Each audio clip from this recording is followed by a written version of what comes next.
key. It's absolutely key. And If I may, thank you, Mayor Hales and Commissioner Fritz. I absolutely agree with those comments, and I think among our concerns that I didn't mention before during the pendency of the settlement agreement before council was this issue of whether there's an independent monitor with the authority of the court to take the issue back to the court if we're not seeing that the appropriate implementation is happening through the city and the Bureau. And so as we wait for the pendency of the agreement in the court, we are still lacking that accountability. And so I think it's a great step here to see a little more formalized accountability through the community and the citizen oversight process.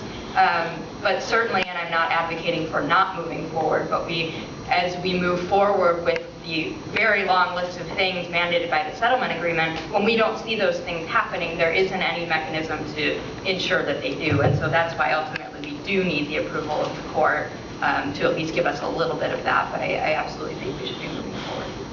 Reverend Knudsen, do you have a... I would agree with what you just said. I think we have to have the oversight in place in order to really see the results.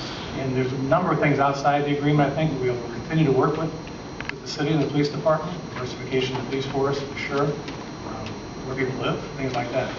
So there's a lot of things before us, and this is a key step, but I think the oversight really is crucial. Mr. Handelman? Well, you know, the collaborative agreement sets forth a process to change the terms of the DOJ agreement itself, which gives me and my organization hope that we can do things like put the COCL, the COAB, and other things in place without the court approving it. So certainly, those are among some things that we hope will happen without the court's approval. Thank you.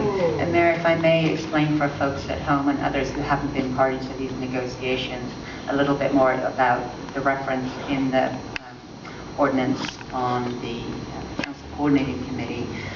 With my colleagues on the council and the auditor, we recognize that all 6 elected officials in Portland are responsible for both oversight and implementation and improvement of this system.